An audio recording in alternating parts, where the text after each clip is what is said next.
They called her a nobody, a barefoot girl with dusty hands and secondhand clothes. But when Juniper Lane was shoved into a pen with a raging wild Mustang, everything stopped. No one expected her to survive. No one expected her to stand still, and yet, she did. The horse, untouchable furious, lowered its head to her palm, like it had waited years for her silence. What happened next? It wasn't training. It wasn't luck. It was something wilder, something sacred, and it started in Sedona with a girl the world forgot, and a soul no one could tame. Before we begin, tell us where you are watching from. And if this story touches your heart, please subscribe for more. The sky above Sedona bled orange and rose soft light pouring down the crimson cliffs like warm syrup. Dust hovered above the ground, swirling with every breeze that swept across the scrubland. It wasn't just desert. It was memory held in red earth and dry wind in the silence between sunrise and the first human footstep. At the edge of this quiet world lived Juniper Lane, 15 barefoot and already older than her years. She stood just under 5'3", wiry from work, sun-kissed from years under Arizona heat. Her skin carried that soft bronze tone that came from being outside more often than in, and her dark auburn hair, almost rust-colored in the morning light, was always tied back in a low braid. Her most striking feature, though, was her eyes, deep-set hazel, the kind that didn't just look at you, they read you. She lived in a sagging wooden house pressed against a line of boulders and scraggly mesquite. It had no proper fence, just rocks stacked by hand to mark a perimeter. The roof creaked in high wind, the screen door never shut properly, and yet it was home. Inside, the smell of warm clay old wood and brewing chamomile filled the air. In the corner sat Silas Lane. Her grandfather, a man once strong enough to tame cattle with a single glance, now bound to a wheelchair after a collapsed grain silo shattered his spine 10 years back. His beard was coarse, snow-white, and his hands, though twisted with time, were always clean. Silas didn't speak much, not because he couldn't, but because he believed silence gave words their worth. He had been Juniper's only guardian since she was 4, after her parents were swept away in a flash flood near Jerome. That silence became part of Juniper. That morning, Juniper stepped out into the dawn barefoot. As always, her soles toughened from years of walking red gravel. She wore an oversized denim shirt and patched cargo pants rolled up above her ankles. A woven basket swayed at her hip. It held today's harvest, prickly pear squash blossoms, a bundle of fresh chard, and cactus fruit still glistening with dew. Her bike waited by the fence, rusted but faithful. She mounted it, the basket tied down behind her, and pedaled toward town, following the winding path through cedar brush and sandstone gullies. The air smelled of iron and morning hope. Downtown Sedona was already bustling by the time Juniper reached the market square. Tourists sipped iced coffees, artists set up their booths, and locals unloaded crates of honey and pottery. Compared to the polished stalls and bright awnings, Juniper's spot looked like a relic, a burlap cloth laid over pavement shaded by the side of a closed thrift store. As she laid out her produce, Cole Brennan arrived. 17 tall, all charisma and danger wrapped in branded cotton. His hair was sun-bleached and slicked back like he belonged in a Western film, and his voice, smooth as butter, but always carrying something cruel underneath, was already laughing before he spoke. With him were 3 boys, each one a mirror of wealth and entitlement. Shiny belt buckles, spotless sneakers, eyes that had never known hunger. Cole leaned in with mock interest. "Hey, Junebug," he drawled. "You ever talk to real animals or just those sad little plants?" Juniper didn't reply. Her silence wasn't defiance. It was armor. "We got a new horse out at my dad's place," he added. "Real wild, nasty thing. Broke a grown man's rib last week. Want to see it?" She should have said no. Every instinct in her said no. But the way he said it, like a dare, masked as curiosity, unsettled her. and Juniper, though quiet, had never turned away from the unknown. They led her behind the old church, past a rusting water tower and an abandoned feed shack. There, under the shadow of a crumbling stable, stood a makeshift wooden pen 6 feet tall, reinforced with iron latches. Inside stood the horse. He was enormous, at least 16 hands high, with a coal-black coat streaked with dust. His name, they said, was Noose, a cruel joke for a creature that seemed barely tethered to life. His mane was jagged ears, pinned nostrils flared like bellows. His eyes, deep and haunted, reflected every betrayal a human ever delivered. Juniper stood frozen, not from fear, but recognition. Before she could step back, one of the boys flung the gate open. Another shoved her inside. The latch slammed shut. Laughter exploded around the pen. Phones came out. Voices jeered. "She's gonna cry. She's gonna die." But Juniper didn't scream. She didn't move. Dust spiraled around her feet, caught in the trembling breath of the horse. She looked at him, really looked. Not as a beast, but as a soul. The Mustang stomped once, twice. A warning. Then something shifted. Juniper took a single breath, slow and deep, like she was breathing with the earth itself. Her eyes didn't blink. Her shoulders dropped, and in that stillness, the impossible happened. The horse lowered his head, not in defeat, but in recognition. He stepped forward, cautious. The boys stopped laughing. Noose brought his nose to her hand, brushed it gently, and exhaled. Juniper closed her eyes. She felt the warmth of his breath across her skin. In that moment, the world disappeared. No market, no boys, no past. When she opened her eyes, the gate was open. A bystander, wide-eyed and pale, had unlocked it. She walked out, slowly picked up her basket and her bike, and left. The sound of her tires crunching over gravel was the only noise left in the square. Back home, the sun was already high. She dropped the bike by the steps and entered the house. Silas was at the window. He didn't ask. He never needed to.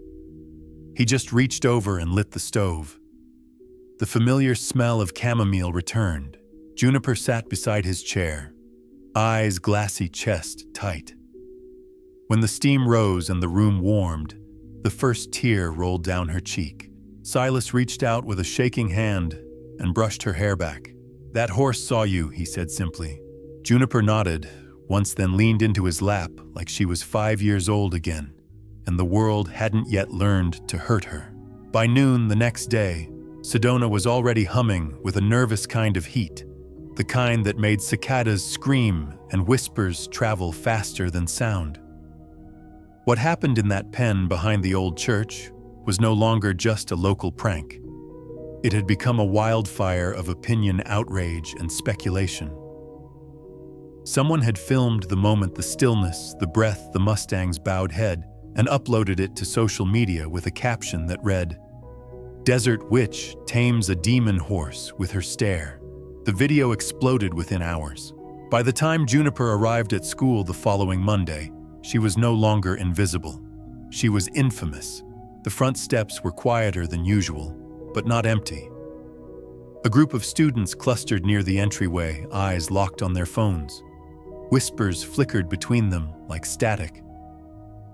As Juniper passed, someone muttered, "Don't look her in the eyes." Another giggled, "Maybe she'll make your dog walk backwards." A third held up their phone and snapped a picture before she disappeared into the hall. Juniper said nothing. She had grown used to silence, but not this kind. This was heavy and sharp, like the air before a dust storm. She kept her eyes forward, her hands in her pockets. In room 3B, her history teacher, Mrs. Kendall, a tall woman with silver-streaked brown hair and a blouse always tucked too tightly at the waist, paused when she saw Juniper walk in. Once Mrs. Kendall had praised her essays. Now she merely nodded and continued her lesson on the westward expansion, deliberately ignoring the murmurs that followed Juniper to the back of the room. Juniper sat alone. No one offered a hello. No one asked about her weekend. On her desk, someone had left a folded scrap of paper. Inside it read, "Do horses talk back to you, freak?" She didn't cry. Not there, not yet. Back home, the quiet was different. Soft. Familiar. The smell of mint tea filled the kitchen, steeping in a chipped white kettle. Silas Lane sat by the window as he always did, wheeling his chair slowly in circles when his legs ached from disuse. He was dressed in his usual flannel shirt sleeves, rolled up suspenders that hadn't held anything in years. He didn't ask what happened. He never did. Instead, he poured 2 cups and set one on the low stool beside his granddaughter. Juniper sat cross-legged on the rug, her back pressed to the side of his chair. "I didn't do anything," she whispered finally. "I just stood there." Silas sipped his tea, then said softly, "Sometimes that's enough to scare people." The next morning at the open-air market, Juniper unpacked her chard and squash blossoms with extra care. The familiar routine steadied her. She focused on the textures, the crisp stems, the coolness of damp leaves, the soft clink of coins in her hand. Few customers approached that day. A woman in a turquoise shawl lingered, then turned away. A man in a Sedona Jeep Tours cap stared but didn't speak. Even Mr. Alcott, the elderly Vietnam vet who usually bought her prickly pears, only offered a tight smile and shuffled on. Then a new figure stepped out from the shadow of the adjacent pottery tent. He was tall, late 50s perhaps, with deeply creased skin tanned to leather from sun and wind. His jaw was strong but not harsh. His eyes, gray-blue like clouded glass, seemed to absorb more than they revealed. His clothes were worn a faded work shirt, jeans tucked into scuffed boots, and a wide-brimmed hat frayed at the edges. "I saw you in that video," he said, voice rough like a riverbed. Juniper stiffened her hands, still on the basket. "I'm not here to film you, or gawk." He extended a hand. "Name's Harlan Drew. I run a horse ranch west of Cathedral Rock." She didn't shake his hand, but she didn't walk away either. "I've seen that look once before," Harlan said. "A Mustang dropped its head for a little girl in Flagstaff. Took me decades to understand why. Maybe I still don't. But I know one thing: it only happens when the soul across from them speaks the same language." Juniper blinked, unsure if she should respond. There was no mockery in his voice, just truth. Harlan didn't linger. He left her with a folded flyer, "Whisper Wind Stables," and a phone number handwritten in pencil across the bottom. That night, as Sedona turned gold beneath the moon, Juniper stood barefoot on the porch, staring into the rustling darkness. The flyer lay open on the windowsill behind her. She hadn't spoken a word to Silas about it yet. He seemed to understand. As he brewed tea, he said simply, "Some places speak softer than others. Might be worth hearing." Meanwhile, Sedona's online rumor mill churned louder. A classmate named Mason Vick, who wore beanies year-round and ran a conspiracy podcast from his parents' garage, uploaded a grainy edit of Juniper's video. He added sound effects, ominous music, and whispered, "She's got the touch, whatever that means." The clip went viral overnight. Comments ranged from adoration to mockery to outright fear. "She's gifted," one said. "No possessed," said another. The school principal, Mr. Haywood, a balding man in his 40s, who carried himself with false authority, called Juniper in for a chat. He said the attention she was attracting was disruptive to the learning environment. He recommended she keep a lower profile. Juniper just stared at him, lips closed, and walked out without responding. That evening, she took the flyer, folded it carefully, and tucked it into her jacket. No grand decision, no declarations. Just a quiet, certain pull. She needed to go. Not to prove anything, but to breathe. The road west of Cathedral Rock curved like a sleeping serpent, its edges crumbling into red dust and wild sage. The farther Juniper pedaled, the quieter the world became. No tourists, no town chatter. Just the rhythmic groan of her bike chain and the murmur of wind brushing through cedar. Above the sky stretched wide and cloudless, a bowl of pale turquoise. It was late afternoon when she reached the gate. 2 wooden posts, sun-bleached and leaning, connected by rusted wire. A sign hung crooked on one hinge, Whisper Wind Stables. Below it, a hand-painted image of a horse's eye, soft and watchful. Juniper dismounted and opened the gate by hand. The ranch beyond was rough, untamed, but honest. A long dirt path led past corrals surrounded by barbed wire to a barn whose roof sagged like a tired sigh. Horses roamed freely within the fenced land, their tails swishing at flies. No halters, no chains, just presence. Harlan Drew was waiting near a stack of hay bales, sharpening a hoof pick with the quiet patience of someone who'd lived many years without needing to raise his voice. He looked up and for the first time smiled. "Told you you'd hear it," he said. Juniper didn't respond with words. She just nodded and walked her bike to the side of the barn. She noticed the details now, how nothing was polished, but everything had a place. Saddles hung unused on the walls. Buckets were dented but clean. There was dust, but no chaos. Inside the barn, the air was thick with the scent of straw and old wood. Horses watched her with wary eyes, but did not move away. "First rule here," Harlan said. Handing her a brush, "We don't train horses. We talk to them. Not with mouths. With breath. With stillness." He led her to a chestnut mare named Willa, 8 years old, sleek-bodied, with a white star on her forehead and eyes like burnt honey. Willa had once been owned by a rancher who tried to break her in under a week. She hadn't let a person touch her since. "She's watching you," Harlan said. "Not for permission, for honesty." Juniper stood a few feet away, brush in hand, her body still. She didn't speak, didn't approach. She just waited. Willa lowered her head slightly. A beginning. For days, that's all they did. Wait. Watch. Walk. By the end of the first week, Juniper had memorized the names of every horse: Dusty, the old Appaloosa, with a limp from an old canyon fall; Maple, the wide-eyed Mustang foal, born during a thunderstorm; Willa, her quiet partner; and one more, Ash.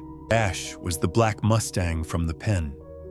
Juniper hadn't asked about him, but she saw him every day grazing near the western fence, always alone. "He watches you too," Harlan said once, not looking up from his work. Juniper learned quickly.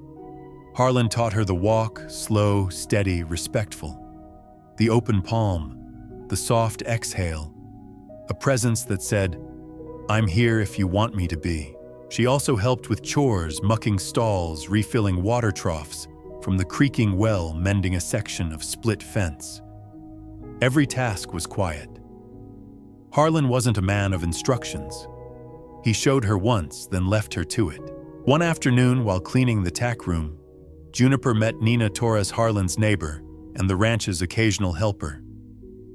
Nina was in her late 30s, tall and athletic, with a long braid the color of espresso and a smile that showed up slowly, like sunlight behind clouds. Her hands were calloused, her voice gentle. She ran a native plant nursery nearby and brought herbs and ointments for the horses. "First time here?" Nina asked. Juniper nodded. "You'll stay," Nina said, then went back to sorting bottles of liniment and aloe. Juniper liked her instantly. Later that evening, while sweeping the barn floor, Juniper caught sight of Ash again. The sun was low, casting gold across his coat, turning his mane into strands of dark fire. He stood perfectly still, like a statue. She stepped outside the barn, keeping her distance. Harlan appeared behind her, carrying 2 tin mugs of lukewarm coffee. "Want to meet him properly?" he asked. Juniper hesitated. Her heart beat faster, not from fear but anticipation. "He's never let anyone get close," Harlan added. "But maybe he already has." Without waiting for a reply, Harlan walked slowly to the back gate, a small wooden entry to the Mustang's open corral. He unlatched it with care and stepped aside. Juniper stared for a long second, then walked in. Ash raised his head. His ears flicked. He didn't move away. Juniper's steps were light, intentional. She remembered Willa. She remembered silence. She raised her palm fingers, relaxed. Her breath was even. 5 steps away, then 3, then 2. Ash's muscles rippled slightly, not in warning, but in decision. He stepped forward and lowered his head. His nose brushed her hand. Harlan watched from the fence, holding his hat to his chest. "He chose you," he said softly. Juniper closed her eyes. The touch was warm, grounding, real. For the first time since that day in the pen, she wasn't reliving it. She was here. By the time October cast a cooler breath over Sedona, rumors had already outpaced truth. Word spread like desert fire that Juniper Lane, the girl with the stare, was entering the Southwest Equine Showcase, the region's most prestigious open-ground performance event. The town whispered it in coffee shops, over fences, and through digital screens. But where most names faded into static, hers sparked debate. Online, she was called everything from the horse whisperer witch to that barefoot bluff. At school, students reenacted her video with exaggerated arm waves and neighing sounds. In the hallways, Juniper became theater. Is she bringing her magic wand, or just a bucket of dust? I heard she can hypnotize cattle now too, but Juniper didn't react. She kept her head low and her breath steady. At the ranch, the wind through the cottonwoods drowned out every cruel voice. At home, Silas Lane had noticed the shift. He sat by the fire that evening, rubbing the corners of a ribbon between his fingers, a faded orange-brown, the color of Sedona soil after a monsoon. Without a word, he called Juniper over. She approached quietly, her eyes still holding the weight of 1,000 sideways stares. "You're not going out there to prove anything," he said, tying the ribbon gently into her braid. "You're going because it's what's true, and truth doesn't need applause." Juniper nodded. That was all she needed.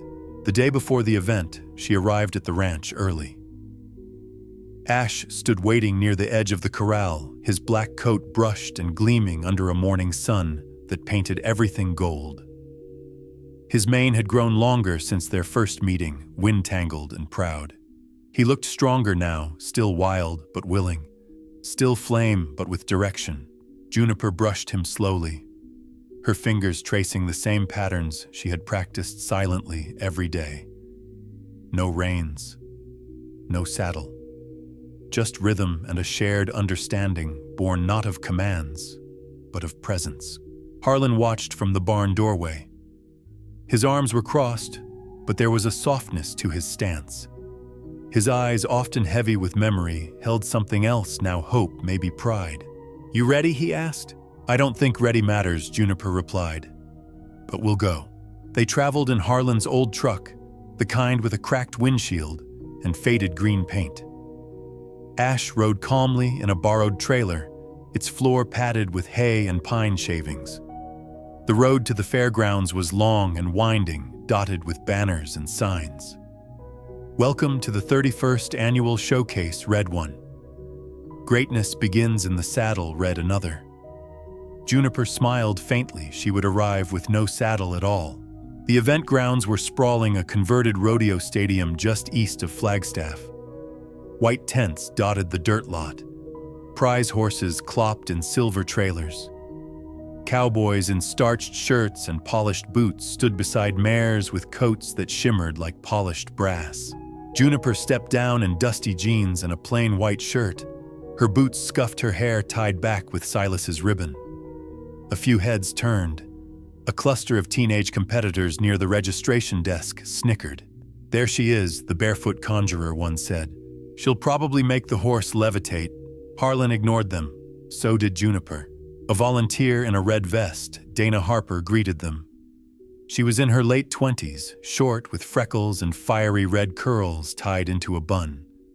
Her voice was clipped, but kind. "You're the one with the Mustang, right?" she asked. Juniper nodded. Dana scanned the form. "Category freestyle, no equipment. Your entry number 17. You'll be after the Delgado twins team vaulting. Don't let their sparkles throw you." Dana's tone wasn't mocking. It was encouraging, if slightly amused. She gave Juniper a small pat on the shoulder before moving to the next name on her list. The wait backstage was long. Around her, competitors practiced maneuvers, lunged their horses, polished their boots.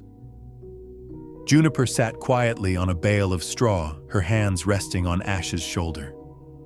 The Mustang stood without rope or halter, still as stone but alert, his ears twitching to the sounds of the crowd. Finally, her name was called. Entry number 17, representing Sedona, Juniper Lane, and Ash. The announcer's tone was skeptical, almost dismissive. Juniper stepped into the open arena. The crowd hushed, but not from awe, from confusion. She had no bridle, no saddle, no performance costume.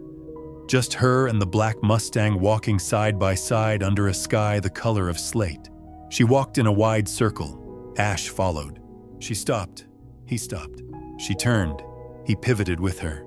There were no verbal commands, no grand gestures, just breath, stillness, harmony. Then Juniper knelt in the center of the ring. Ash circled her once.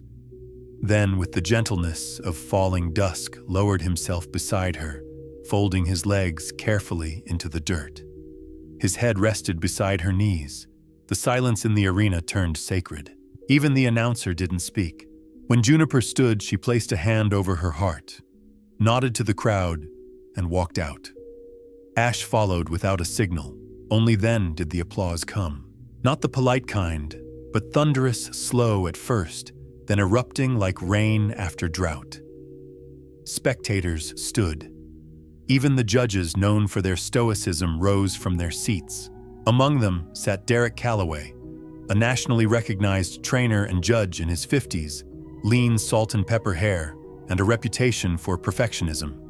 He didn't clap immediately, but when he did, it was with both hands and a nod of genuine respect. Behind the arena, Harlan met her with a quiet smile and handed her a bottle of water.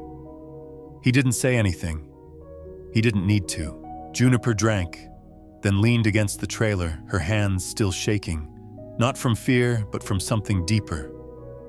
Completion. Ash grazed nearby, untouched and untethered. Back in the stands, Cole Brennan, who hadn't laughed once since the performance began, stared down at the dirt.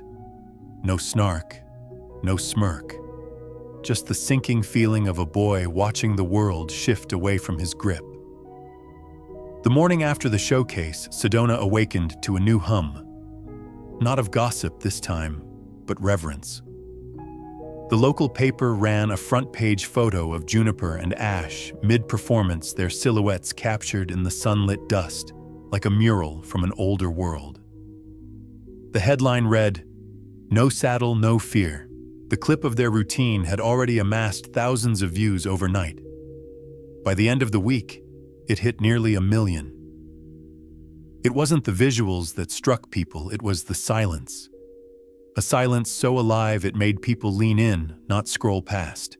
The calls came first, then the offers. TV producers, documentary crews, apparel brands with rustic aesthetics all wanted a piece of her. They offered interviews, contracts, endorsement deals. Some sent handwritten letters. Others sent camera teams without invitation. But Juniper said no, not out of arrogance, but clarity. She didn't need a platform. She already had a place. And it wasn't a stage, it was Whisper Wind Stables. Inside the barn, life returned to its usual rhythm. Willa snorted softly in her stall, Maple kicked up hay, and Ash wandered with the steady confidence of a creature no longer defending itself. Harlan, standing by the grain bin one afternoon, rubbed his chin and said, "If they're gonna keep knocking, maybe it's time we open the door on our own terms." That same week, Nina Torres returned to the ranch with a new idea. Her nursery had recently partnered with a nonprofit called Roots and Rise, specializing in trauma recovery through animal-assisted therapy and land-based healing. She believed the ranch could evolve, become something bigger. They're looking for places that don't just treat pain, Nina said, kneeling beside a trough, while Ash drank beside her, but recognize it without fear. Juniper didn't respond immediately. She brushed Willa's mane in long, slow strokes. But something inside her, something buried under years of silence, began to stir. Not just the need to belong, the need to offer belonging. Within weeks, the transformation began. The barn was reinforced with donated wood. A disused shed was converted into a quiet room with cushions and windows that faced the East Hills. Volunteers showed up daily: bricklayers, carpenters, therapists, gardeners. Some were locals. Others drove from out of state, drawn not by spectacle but something else, something quieter, more essential. A retired Marine named Tom Callister, in his late 50s with broad shoulders and a jaw lined with old scars, helped build a meditation path that looped past the stables and into a thicket of cottonwood trees. Tom rarely spoke, but on the day he finished laying the last stone, he placed his hand on Ash's neck and whispered, "Thank you." A young girl named Ember Wallace, 12, diagnosed with selective mutism after her brother's death, came to the sanctuary every Saturday. She never spoke a word, but she smiled when brushing maple and once fell asleep curled beside Dusty, the elderly Appaloosa. No one rushed her, no one needed to. That became the philosophy of the place: not fixing, not saving, just showing up. Juniper and Harlan named it Ash and Earth Sanctuary. It wasn't a school, or a clinic, or a rescue. It was a listening place. Every week they hosted community circles under a cottonwood canopy. No microphone, no podium. Just shared stories or silence when stories felt too heavy. Even Cole Brennan appeared once. He came not to mock, but to observe. He stood outside the corral for an hour, saying nothing. When he left, he dropped a folded paper in the donation box. Inside was a single sentence: "I didn't know how to stop being who they told me I was." Juniper read it, then tucked it between the pages of her notebook. Months passed.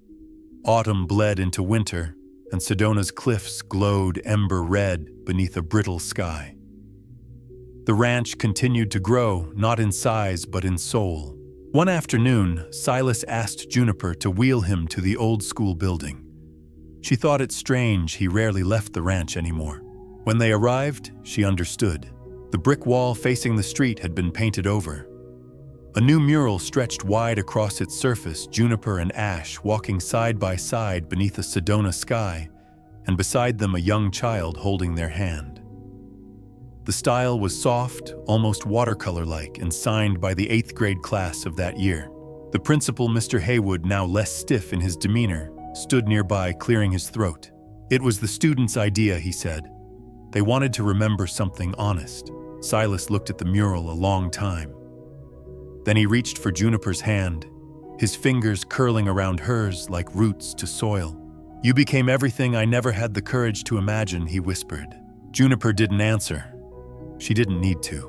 Later that night, as dusk swallowed the hills, Juniper stood with Ash beneath the stars.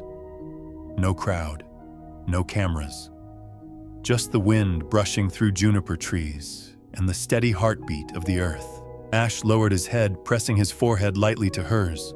She closed her eyes. This was home, not because it was quiet, but because it finally echoed. In our daily lives, we rush to be louder, faster, more impressive. But maybe what we need is to slow down, to show up, to choose stillness over struggle. Because like Juniper and Ash, real connection isn't forced, it's invited. If this story touched you, share it with someone who needs to remember the strength of gentleness. Leave a comment to tell us what stillness means to you. And subscribe, because stories like this deserve to reach every quiet heart still waiting to be heard.